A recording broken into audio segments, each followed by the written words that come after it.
صلی علی رسولہ الکریم اما بعد فاعوذ باللہ من الشیطان الرجیم بسم اللہ الرحمن الرحیم۔ جناب صدر، میرے انتہائی قابل صد احترام اساتذہ کرام اور میرے ہم مکتب ساتھیوں، السلام علیکم ورحمۃ اللہ وبرکاتہ۔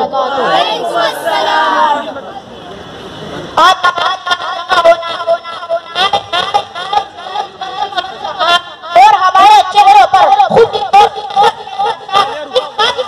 ایک منٹ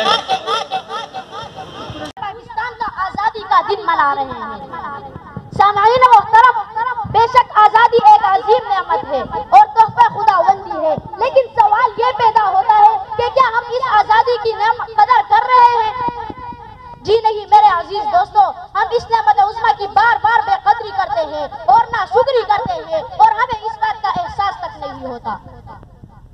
سامعین محترم، ہر سال ہم 14 اگست والے دن اسی طرح کی تقریبات سجاتے ہیں، تقریروں اور تحریروں کے ذریعے وطن سے محبت کا اظہار کرتے ہیں، 4، 5 یا 6 گھنٹے اپنے وطن سے حب الوطنی نبھاتے ہیں، لیکن کیا ہم نے کبھی سوچا ہے کہ 14 اگست کے علاوہ بھی پاکستان کو ہماری ضرورت ہے؟ سامعین محترم، ہمارا وطن پاکستان وہ وطن نہیں جو ریاست میں ملا ہو، بلکہ اس پاکستان کے لیے ہمارے بزرگوں کی ہڈیاں بطور اینٹ اور ان کا خون بطور پانی استعمال ہوا۔ اس پاکستان کے حصول کے لیے لاکھوں مسلمانوں نے جام شہادت نوش کیا، کتنے بچوں کو ان کے ماؤں کے سامنے قتل کیا گیا، کتنے بچے یتیم ہوئے جو عمر بھر والدین کی شفقت کے لیے ترستے رہے، جن کی طفیل آج ہم آزاد فضا میں سانس لے رہے ہیں، لیکن آج ہم پاکستان کے لیے کام کرنا تو درکنار ایسی سوچ سے بھی آ رہی ہے جو کہ ایک وطن کے لیے ضروری ہے۔ آج ہماری سوچ اور ترقی کا محور صرف اور صرف اپنی انفرادی زندگی ہے۔ میرے ہم وطنوں، میری گزارش ہے کہ جس حد تک ممکن ہو سکے اس پاکستان کی خدمت کریں اور اس کے ہر ایک کونے کی حفاظت کریں۔ ہمیں چاہیے کہ ہم یورپ، امریکہ اور آسٹریلیا کو اپنا مقصد بنانے کے بجائے اپنے ملک کے اندر رہتے ہوئے ایسے مواقع پیدا کریں کہ مغربی ممالک ہماری پیروی پر مجبور ہو جائیں۔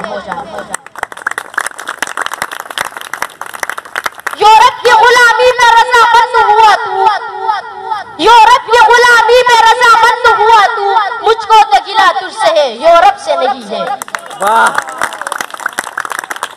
سامعین محترم، مجھے امید ہے کہ اگر ہم سب مل کر اس پاکستان کی فلاح و بہبود اور بقا کے لیے کام کریں گے تو ایک وقت آئے گا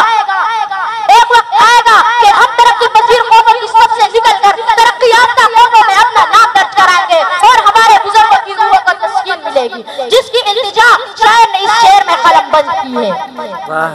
قبروں میں نہیں ہم کو کتابوں میں اتارو، قبروں میں نہیں ہم کو کتابوں میں اتارو، ہم لوگ محبت کی کہانی میں مرے ہیں۔ وما علینا الا البلاغ المبین۔